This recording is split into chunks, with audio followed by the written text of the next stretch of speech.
Entre que sean peras y sean manzanas, entre que el PAN está en esta incertidumbre de si se renuevan o si se mantienen, pero se disimulan, etcétera, tomaron la decisión de expulsar a los Yunes. Y eso es algo que sabíamos que iba a pasar, ¿no? ¿Quién va a pagar las consecuencias de eso? Allá las consecuencias y el costo político, ya veremos a largo plazo cómo funciona. Yo celebro de manera completamente anticipada que la gobernadora electa de Veracruz, Rocío Nale, dijera que se reserva el derecho de admisión. Lo celebro de manera profunda, porque si existió alguna negociación es con Adán Augusto, fue con Adán Augusto. No fue ni con el presidente, ni fue con la gobernadora de Veracruz, la gobernadora electa de Veracruz. Y el que la gobernadora electa de Veracruz no esté de acuerdo, para mí es extremadamente reconfortante porque quien ha presentado las denuncias ha sido el gobierno del estado de Veracruz, no ha sido Adán Augusto. Entonces, dicho eso, Adán Augusto hasta este momento no sabemos qué platicó, qué no platicó, si negoció, qué negoció, no lo sabemos. Pero lo que sí sabemos es que quien es la entidad responsable de las carpetas de investigación en contra de los Yunes, uno es la Fiscalía General de la República en contra de Yunes Linares y dos es la Fiscalía General del Estado de Veracruz en contra de Yunes Márquez, hermanos, los dos hermanos. Entonces, ¿de quién depende todo esto? ¿De Adán Augusto? No, depende de quién está en el Ejecutivo Federal y de quién está en el Ejecutivo Estatal, porque aunque son organismos autónomos, aunque son entidades autónomas las fiscalías, quien es la entidad que se presenta como el daño, la que recibe el daño, pues es el gobierno del estado de Veracruz y el gobierno federal, en este caso por el IMSS, en contra de Yules Linares. La gobernadora electa de Veracruz dijo para medios de comunicación, y yo eso me reconforta demasiado y es de verdad maravilloso para mí, lo retomo de Valeria Marcial, dice, para medios de comunicación en entrevista, dijo, yo no tengo acuerdo con los Yunes. Dice por acá, vamos por aquí, por mi parte, yo no tengo acuerdo con los Yunes. Con los Yunes, yo respeto si me respetan. Y mira que los acabo de padecer en una elección reciente, que fue muy dura. Entonces, fue muy contundente en resaltar que no tiene acuerdo. En esta misma entrevista, ya otros medios lo empezaron a retomar, dice que en Morena, Veracruz, se reservan el derecho de admisión. Insisto, me reconforta demasiado escuchar eso, de verdad, brutalmente, porque entonces la impunidad no pudo haber sido parte del acuerdo o no se puede garantizar la impunidad cuando la entidad que ha presentado las denuncias no está de acuerdo y no va a frenarse, ni los va a recibir, ni los va a aplaudir, ni les va a celebrar, ni mucho menos, porque dice Rocío Nale, yo respeto si me respetan. Y toda la campaña en Veracruz fueron los Yunes los que se fueron en contra de Rocío Nale. Entonces, eso a mí me da una paz maravillosa un día después de lo que ocurre con Yunes. Tampoco puedo descartar, entendiendo los distintos caminos políticos, que esa haya sido la intención original de Adán Augusto. Tampoco lo puedo descartar. Por eso les digo que las elecciones de palabras son muy importantes en política, porque, y más entendiendo que Adán Augusto es notario, ¿no? La elección de palabras es extremadamente importante, porque pudo haber hecho un acuerdo con Adán, pero ese es el acuerdo con Adán. No quiere decir que ese sea un acuerdo con la gobernadora electa, porque aquí el interés que habrían tenido para llegar a esa impunidad que todos asumimos fue el centro de la negociación, tendrían que haber convencido a la gobernadora electa de que no siguiera con los procesos. Y por mucho que pudieran hacer tejes y manejes, la gobernadora electa, créanme, una vez que asuma, seguramente encontrará muchas otras cosas de las que había encontrado Cuitláhuac. Entonces, esa para mí es un primer, ya localmente es un primer reconfortante. Ahora, lo expulsan del PAN y ¿quién lo va a recibir? Lo recibe el verde. O se queda como senador sin partido, o forma su grupo parlamentario con Beltrones. Vaya, opciones hay muchas.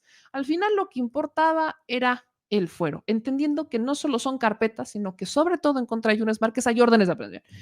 Dicho eso, hay una entrevista que me parece muy interesante que le hace Enrique Hernández a Yunes, ¿no? Se la hace a Miguel Ángel Yunes Linares, Enrique Hernández, en donde dice, y la voy a poner, minutos antes de que lo expulsaran del PAN, junto con su hijo, pues fueron los dos, yo con Yunes, Miguel Ángel Yunes, platicó conmigo en Así las cosas, PM, en W Radio. Y vaya cosas las que dijo. Agarró parejo contra Marco Cortés, contra Ricardo Rafael, y eso sí, se salió por la tangente varias veces, como con aquello de calificar de loco al actual presidente, como cuando estaba en campaña. Y deja la entrevista completita.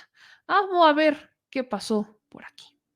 Está en la línea telefónica el senador Miguel Ángel Yunes Linares, ex gobernador de Veracruz y senador suplente por el Partido Acción Nacional. Senador, ¿cómo está?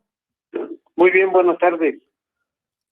¿Cómo se siente después de lo que vivimos ayer y parte de la madrugada de hoy?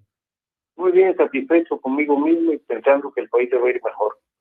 Satisfecho con usted mismo a pesar de todo lo que se ha dicho de traición, de incongruencia, etcétera, etcétera. ¿Incongruencia con qué, perdón? Pues digamos que con su no anti-López Obradorismo del pasado, es lo que señalan los analistas, los columnistas. ¿A quién, perdón? Analistas, columnistas que dicen, pues ayer usted era anti-López Obradorista y hoy está votando por esta reforma que tanto le importaba al presidente. A ver, yo la pregunta es si se votó por una reforma o por un presidente de la República, no entiendo. El día de ayer no fueron elecciones. El día de ayer fue una reforma por un dictamen, se tuvo una votación por un dictamen de la Cámara de Diputados para reformar la Constitución, no nos equivoquemos. No hubo ninguna presión, como publicó Ricardo Rafael, para aguantar estas órdenes de aprehensión, estas acusaciones en contra de varios de su familia, incluido usted. Ricardo Rafael publicó una bola de babosadas. Lo que debe publicar es el origen de su fortuna, porque su papá se casó con la hermana de Miguel de la Madrid y de ahí se quiere un millonario. Es lo que tiene que publicar. No las babosadas que publicó. ¿No es cierto entonces esta presión política en su contra desde el gobierno federal? Oiga, ya lo dijo el presidente de la República hoy por la mañana y lo dijo la presidenta electa también. No hubo ninguna presión en absoluto de nadie. No fue una decisión totalmente libre. Y me parece muy lamentable que por tomar decisiones libres se quiera calificar a alguien o descalificar a alguien. Son decisiones libres y pensadas. Es muy lamentable que en un mundo que se supone democrático se quiera obligar a una persona a votar en uno u otro sentido, ya sea amenazándolo con expulsiones, con sanciones en su partido o a través de linchamientos en las redes sociales. La democracia del like queda bien en las redes para que te pongan like, y si no vas a quedar mal y te van a llamar de la manera que sea, de la forma más irresponsable. Eso no estoy de acuerdo. Nosotros tomamos decisiones en libertad plena, absoluta, para el bien del país, no para beneficiar a nadie en particular ni para afectar a nadie. ¿Su hijo y usted romperán con el PAN o seguirán en la bancada del PAN o se van a pasar a la bancada de la 4T? Somos militantes del PAN desde hace 20 años y hemos construido el PAN en Veracruz de cero, prácticamente de cero. Hoy el PAN en Veracruz es una fuerza política respetable, no hay ninguna razón para salirnos porque no violentamos ninguna norma del PAN. El PAN en sus principios de doctrina señala con mucha claridad que la tarea esencial del PAN es preservar la dignidad del ser humano y la libertad del ser humano. Nosotros lo que hicimos fue hacer, con base en esos principios, tomar decisiones. Y es muy lamentable, repito, que se quiera violentar esa libertad y que se quiera imponer. Eso es lo más antidemocrático que hay. Y se supone que estamos luchando para mejorar la vida democrática, hay que respetar la libertad, eso es lo primero. La ley señala sanciones para quien obliga a una persona a votar en favor de un candidato de un partido. Imagínense nada más cuando quieren obligar a un parlamentario a votar en favor o en contra de una ley, sería una sanción mucho mayor. Va a ser difícil convivir con una bancada que todos votaron diferente, menos ustedes dos. Bueno, su hijo, que es el titular. Mire, no es la primera ocasión en la vida que lo hago. Mi hijo fue el que votó. Yo recuerdo, tenía 22 años. El PRI era totalmente dominante en Veracruz como en todo el país. Fui diputado local y voté en contra de una iniciativa del Ejecutivo, siendo un diputado de 22 años de edad. Era totalmente inusitado en esa época. Hoy, con mayor razón, con más libertades democráticas, con más vida democrática en el mundo y en México, la libertad se debe respetar. Y a todo esto, ¿por qué les parece a su hijo y a usted que se debía votar a favor de esta reforma judicial? Porque se analizó y comparamos lo que hay actualmente y lo que se puede lograr con esta reforma y pensamos que mejora el sistema de administración de justicia por varias razones. Primero, todo el mundo reconoce que hay un problema grave de ineficiencia y corrupción en el Poder Judicial. Hay rezagos enormes, rezagos que llevan a que se cometan injusticias en todos los órdenes. Hay un problema grave de injusticia en el en el sistema jurídico federal y también en el local, sobre todo en el estatal. La reforma cubre los dos niveles, el federal y estatal. Una cuestión muy importante es que la reforma desvincula los nombramientos de ministros de la Corte del presidente de la República. Actualmente, como todo el mundo sabe, el presidente propone a los candidatos o candidatos a ministros y el Senado los nombra. Siendo el presidente una persona vinculada a un partido, evidentemente la persona que nombra o la persona que propone tiene también simpatías con ese partido. Y en el Senado, donde habitualmente se constituyen mayorías, ya sea por un solo partido que tenga mayoría calificada o en alianzas, ahí se nombra. Y cuando no hay posibilidades de que tengan la mayoría, entonces el presidente de la República tiene la potestad de nombrar, como ha sucedido muy recientemente en México, que el Senado no acordó el nombramiento dentro de la terna propuesta por el presidente, y el presidente de manera, con base en la ley, pero de manera unilateral, nombró a una ministra de la Corte vinculada totalmente al partido Morena. Es su derecho, nadie lo discute. El presidente de la República actualmente ha propuesto y ha nombrado cinco ministros de la Suprema Corte de un total de 11. La presidenta entrante tendrá facultades para que en los próximos 10 meses puedan nombrar 4 más y tendrían 9 ministros de 11. De esta manera, 9 de los 11 ministros de la Corte el año próximo estarían vinculados a un gobierno ligado a un partido. ¿Y eso a usted le parece bien? Con la reforma que está en proceso de aprobarse, se desvincularía a los ministros de la nominación directa por parte del presidente o presidenta y del nombramiento del Senado, donde también confluyen intereses políticos, y sería la población la que los eligiera, al igual que a magistrados y jueces de distrito y magistrados locales y jueces locales en los estados. Es una razón que me parece importante. O sea, ¿usted sí cree que la votación directa de jueces, magistrados y ministros es lo correcto? Yo creo que sí, siempre y cuando se postule a las mejores personas, y para eso la ley establece procedimientos de evaluación a través de comités de evaluación. Le insisto, no votaron en favor para salvar el pellejo político, digámoslo así. ¿Pero salvar el pellejo político de qué? Dígame de qué. De las acusaciones que hay en contra de su familia. ¿De qué, perdón? ¿Hay acusaciones penales en contra de su familia? ¿Órdenes de aprehensión? ¿Auditorías pendientes? ¿Citatorios ante la Fiscalía General de la República? Es público y notorio que en contra de Miguel hay una orden respecto de la cual Miguel se amparó y tiene una suspensión otorgada desde hace tiempo. Es un tema que tiene que ver con un certificado de domicilio, no con un peso que se haya apropiado. No había un certificado de domicilio que dijeron que no tenía validez. El tribunal dijo que sí tenía validez, pero hubo alguien que presentó una denuncia. Eso es todo lo que hay. Es increíble que digan que en el ISSSTE, yo hace 18 años fui director del ISSSTE, 18 años, en 2006, perdón. Sí, cuando López Obrador lo acusó de pactar con el Bastier Gordillo el fraude electoral para convencer a los gobernadores, etcétera, ¿no? Por eso estamos hablando de prehistoria, 2006, 18 años. Bueno, no tan lejos, cuando estaba usted en campaña, le dijo loco a López Obrador, sigue pensando lo mismo. Yo no estaba en campaña, yo era gobernador y él estaba en campaña. Eso, al revés. Sí. Pero le dijo loco, ¿sigue pensando que está loco el presidente? No, mire, yo no estoy debatiendo sobre López Obrador, estoy debatiendo no, pero le pregunto porque judicial, punto. Ayer fue curioso verlo escoltado por Félix Salgado Macedonio y el senador Cantón Cetina de Morena. Es que no veo, mire, de veras me parece que es absurdo y ridículo el que critiquen el hecho de que 2 senadores me hayan acompañado a enseñarme dónde estaba la sala de prensa. Yo no conocía el interior del Senado de la República, aunque le parezca raro, nunca había sido senador. Además es nueva esta sede, ¿no? De sesiones me pidieron los compañeros periodistas una entrevista y le pregunté a Félix y a Oscar que iban junto a mí. Habíamos comido juntos. Le dije, oye, ¿dónde está la sala de prensa? No, te acompañamos. Y se quedaron parados junto a mí.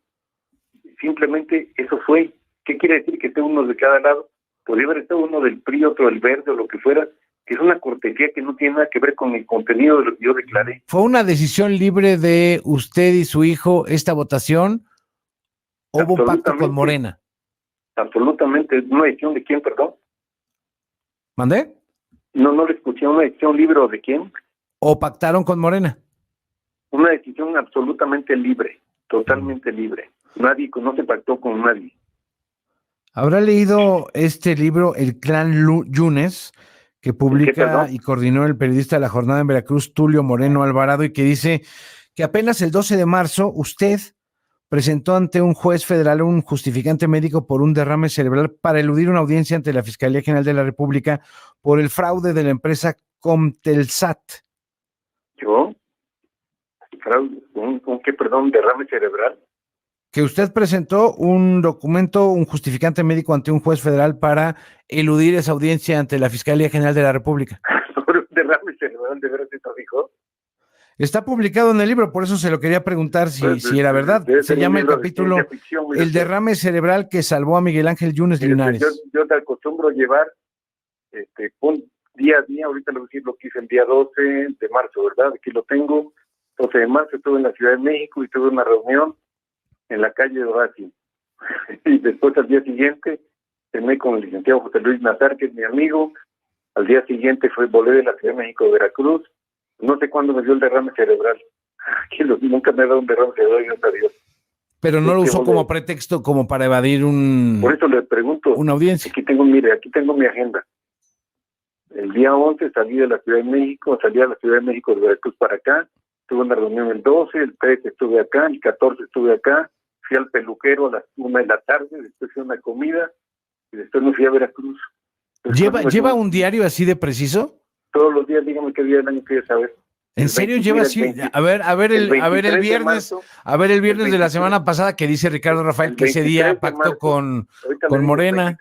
Ahorita le digo, el 23 de marzo, que fue 11 días después, corrí la carrera del Golfo en Veracruz, que es una carrera de 10 kilómetros. Entonces, después de un derrame, estaba yo muy sano para correr la carrera del Golfo. Pero es que dice aquí que el justificante médico se utilizó como pretexto para no ir a la audiencia. Hombre, que tampoco debe estar en su diario porque pues no fue. Pues es una total babosada. Pero tenía una audiencia ante la Fiscalía General de la República por el caso Comtelsat. Ninguna audiencia con nadie. Es una babosada, hombre, por favor. Es increíble. El día que me dijo, el viernes 6, ¿verdad? Uh-huh. Aquí lo tengo, comí a las 4:30 de la tarde en Arturos, en Polanco. Pueden checarlo. Ahí en la calle de Emilio Castelar. Ya. No, entonces no pactó, pues, o sea, todos los periodistas están equivocados en lo que han publicado. ¿Y qué otro día quieres saber mi agenda? Dígame. No, pues ya así de precisión, pues, ¿para qué le digo? Por eso. Le podría decir que el 2 de julio de 2006, a ver qué andaba haciendo con el Baster Gordillo, o no la vio. ¿No la vio ese día? Seguramente la tengo aquí. Lo debo tener. Pero o sea, ¿es una costumbre en usted llevar ese diario así tan preciso? Claro, es un seguro de vida. ¿Desde cuándo? ¿Desde cuándo hace eso? Ya tiene varios años. Uh-huh. Es para evitar y tener argumentos contra estas babosadas que dicen. O sea, es un seguro de vida para usted, literal. Mande. ¿Es un seguro de vida literal para usted? No, es una forma de ordenar mi vida. Soy muy ordenado.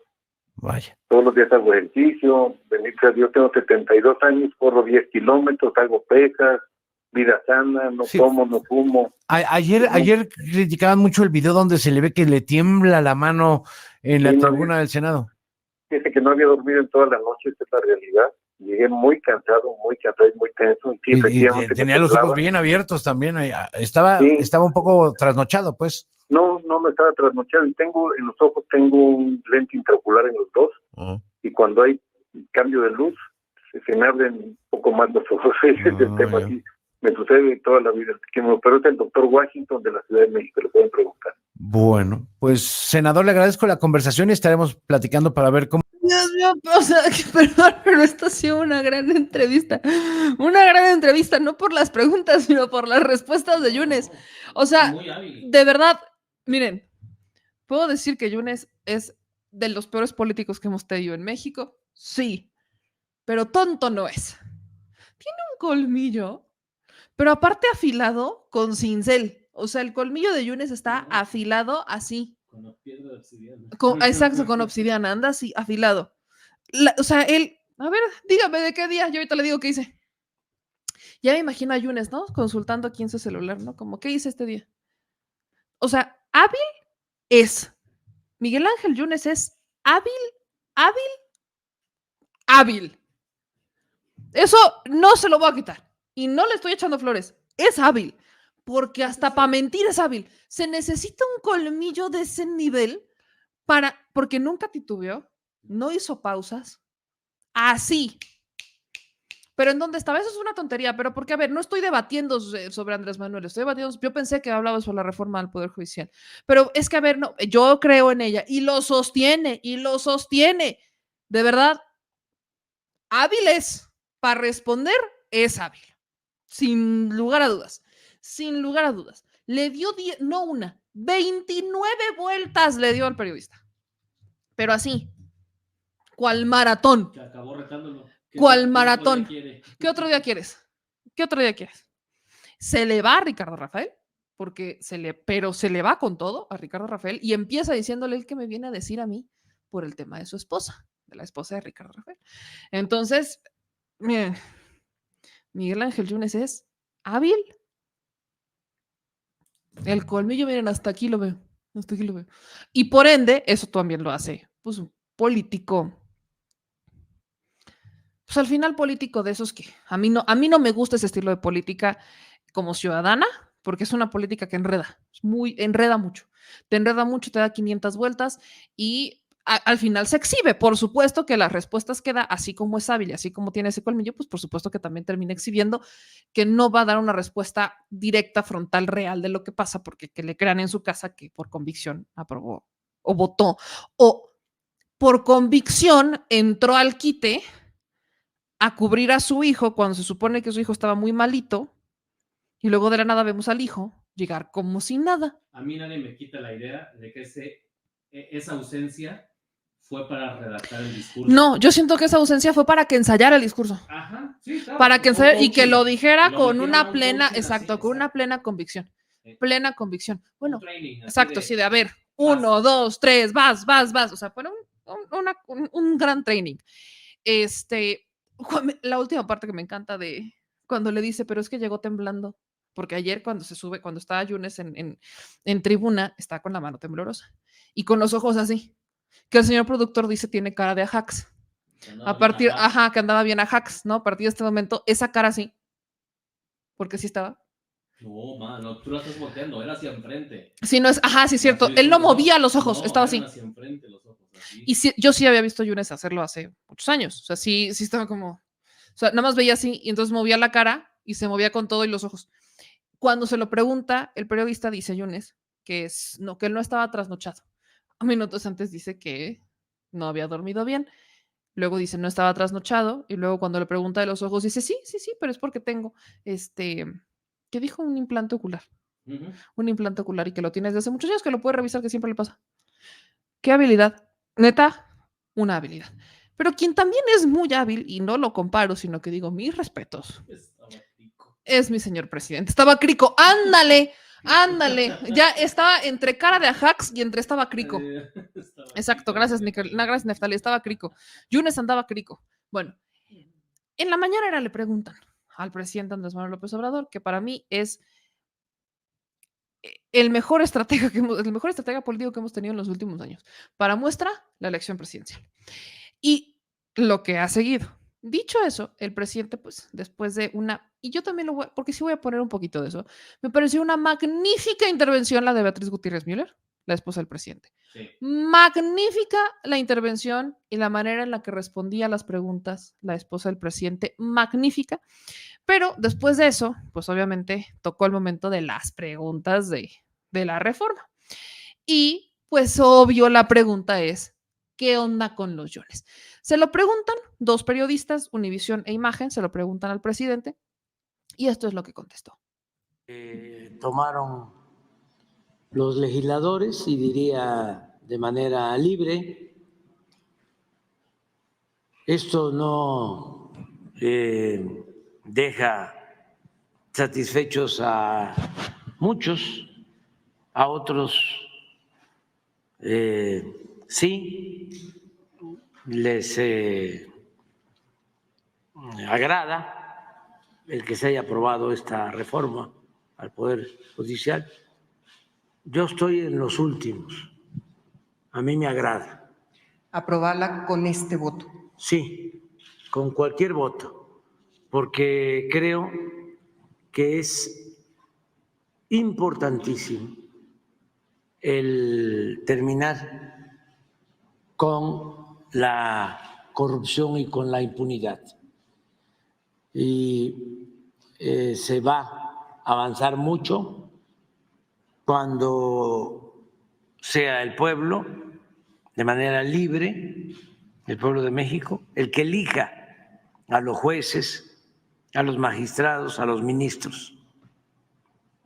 Creo que vamos a avanzar en México y vamos a dar un ejemplo al mundo,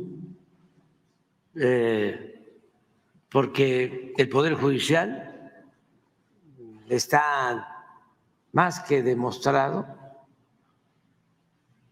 no imparte justicia.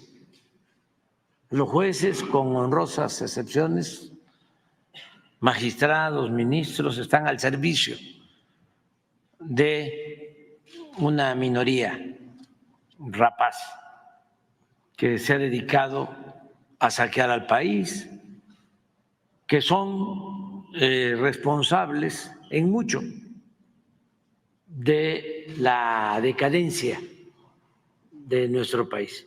Y nosotros estamos luchando para transformar a México, para purificar la vida pública. Entonces, ¿cómo se logró esa mayoría? Pues sí, es importante, pero también hay que ver el beneficio que va a significar para el futuro de nuestro país el que puedan los jueces impartir justicia por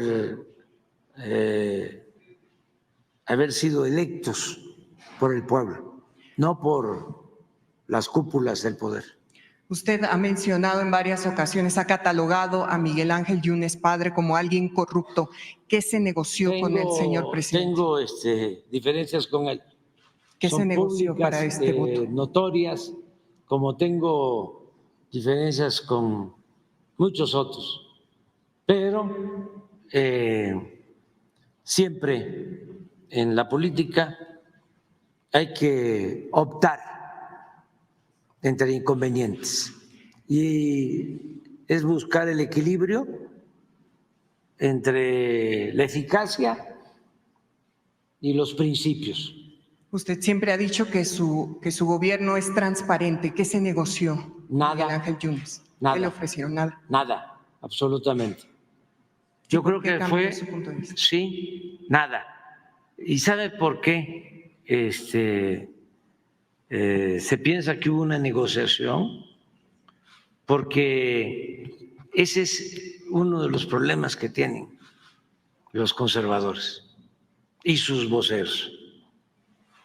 Creen que somos iguales a ellos. Le podría decir que no hablé con el señor Yunes ni con su hijo. ¿Sí? ¿El senador Adán Augusto habló con él? Sí, posiblemente, claro, porque le dijo el senador a él le corresponde, ¿sí? Él es legislador, ¿sí? Ese es su trabajo. Yo envié una iniciativa de reforma a la Constitución y son los legisladores los que tienen que hacer su trabajo. Deberían también los oligarcas que se sentían los dueños de México y sus voceros buscar otra interpretación que no fuese tan simplista de el toma y daca, el de la moneda de cambio, la relación mafiosa ¿por qué no? ¿Por qué no se interpreta de otra forma? Pero el senador le ha dicho que habló con él. Sí. ¿Y qué habló con él? No sé, pero puede haberse dado esa conversación. Es su trabajo de él. ¿Cómo no va a hablar un dirigente de un grupo parlamentario cuando se está buscando tener los votos para aprobar una reforma constitucional? O sea, claro que sí. ¿Cómo lo hicieron los adversarios? ¿Qué no pasaba lista Claudio X González? Que en términos estrictos ni siquiera es político, porque la política es un noble oficio. Tan no es político que ha actuado, y ese es parte del error del bloque conservador, como dirigente de un movimiento, y los resultados han sido pésimos, porque en política también, hablando de pragmatismo, cuentan los resultados. Y este señor lleva años dirigiendo a los partidos del bloque conservador, años, planteando de que había que evitar que fuésemos mayoría en el 21.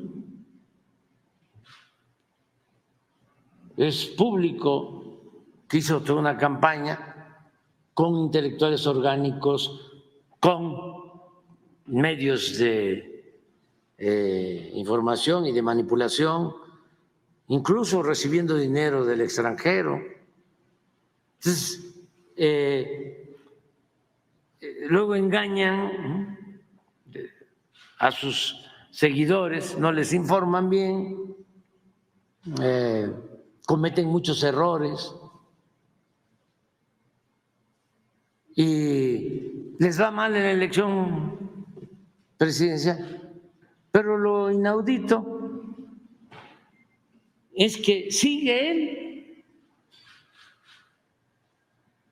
Es como el fiscal de Guanajuato, que lleva 15 años como fiscal, y cada vez más crímenes en Guanajuato, y no lo mueven porque representa a una secta, a un grupo de conservadores extremos. Entonces, el señor Claudio X también participa en esto. O sea, y pasa lista y llega incluso una legisladora del bloque conservador a decir: el que vote en contra o el que se raje merece ser linchado. Entonces, todo eso no lo consideran ustedes. Ahora es,